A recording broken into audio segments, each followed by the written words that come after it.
എറണാകുളത്ത് റെയിൽവേ ട്രാക്കിൽ യുവതി മരിച്ച നിലയിൽ കൊച്ചി വൈറ്റില ഫ്ലൈ ഓവറിന് താഴെയാണ് മൃതദേഹം കണ്ടെത്തിയത്. കൊലപാതകം എന്നാണ് പോലീസ് സംശയിക്കുന്നത്. കോട്ടയം സ്വദേശിനിയാണ് മരിച്ചത് എന്നാണ് ഇപ്പോൾ സൂചനകൾ പുറത്തുവരുന്നത്. നവമി ദിനേശ് ആണ് ഈ വാർത്തയുടെ വിശദാംശങ്ങളുമായി ചേരുന്നത്. സാധാരണ നവമി, നമുക്കറിയാം, റെയിൽവേ ട്രാക്കിൽ നിന്നൊരു മൃതദേഹം കണ്ടെത്തുമ്പോൾ അത് ആത്മഹത്യ ചെയ്തതാവാം, അതല്ലെങ്കിൽ ട്രെയിനിൽ നിന്ന് ചാടിയതാകാം. അങ്ങനെയുള്ള ഒരു നിഗമനത്തിലേക്കാണ് എത്താൻ സാധ്യത. പക്ഷേ ഇത് കൊലപാതകമാണ് എന്ന് പോലീസ് ഏതാണ്ട് സ്ഥിരീകരിക്കുന്നു. എന്താണ് ആ ഒരു പശ്ചാത്തലം?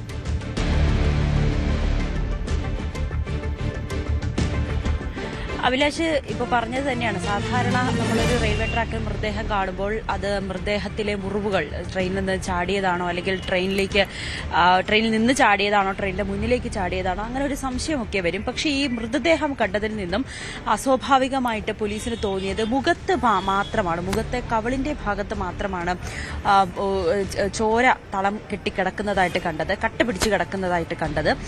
പിന്നീട് നോക്കുമ്പോൾ ഈ ട്രാക്കിലേക്ക് തല വെച്ചിരിക്കുന്ന രീതിയിലും മൃതദേഹം കണ്ടെത്തിയത്. പക്ഷേ ഏറ്റവും പ്രധാനപ്പെട്ട കാര്യം, ഈ മൃതദേഹം കണ്ടെത്തിയ ട്രാക്കിൽ കൂടി ട്രെയിൻ പോകുന്നതല്ല. മറ്റ് 2 ട്രാക്കുകളുണ്ട്, അതിൽ കൂടിയാണ് ട്രെയിൻ പോകുന്നത്. ഈ ട്രാക്കിലേക്ക് ട്രെയിൻ കടന്നു പോകാത്ത ഒരു ട്രാക്കിലാണ് ഇപ്പോൾ മൃതദേഹം കണ്ടെത്തിയത്. ഒപ്പം തന്നെ മുഖത്തെ ഈ പാടുകളുമാണ് പോലീസിന് സംശയം തോന്നിയത്. തുടർന്നാണ് ഇതൊരു കൊലപാതകമാകാം എന്നൊരു സൂചനയിലേക്ക് പോലീസ് എത്തിയത്. ഇപ്പോഴെന്തായാലും ഇൻക്വസ്റ്റ് നടപടികൾക്ക് പൂർത്തിയാക്കിയ ശേഷം മൃതദേഹം കളമശ്ശേരി മെഡിക്കൽ കോളേജിലേക്ക് കൊണ്ടുപോവുകയാണ്. മൃതദേഹം പോലീസുകാർ അത് ആംബുലൻസിലേക്ക് മാറ്റുന്നതിനുള്ള ദൃശ്യങ്ങളാണ് നമ്മളിപ്പോൾ കാണുന്നത്. ഉടനെ തന്നെ കളമശ്ശേരി മെഡിക്കൽ കോളേജിലേക്ക് കൊണ്ടുപോകും. അവിടെ പോസ്റ്റ്മോർട്ടത്തിന് ശേഷം മാത്രമായിരിക്കും നമുക്ക് കൂടുതൽ വിവരങ്ങൾ അറിയാൻ സാധിക്കുകയുള്ളൂ. കോട്ടയം സ്വദേശിയായിട്ടുള്ള യുവതിയുടെ മൃതദേഹമാണെന്നാണ് പോലീസിന് നൽകുന്ന സൂചന. ഏകദേശം ഒരു 40 വയസ്സിനോട് അടുത്ത് നിൽക്കുന്നതാണ് പ്രായമെന്നും പോലീസ് പറയുന്നുണ്ട്. ഈ മൃതദേഹത്തിൽ നിന്ന് അരികിൽ നിന്ന് തന്നെ ഒരു മൊബൈൽ ഫോണും പോലീസിന് കണ്ടെത്താൻ സാധിച്ചിട്ടുണ്ട്. മറ്റ് വിവരങ്ങളൊന്നും തന്നെ പോലീസിന് ലഭ്യമായിട്ടില്ല.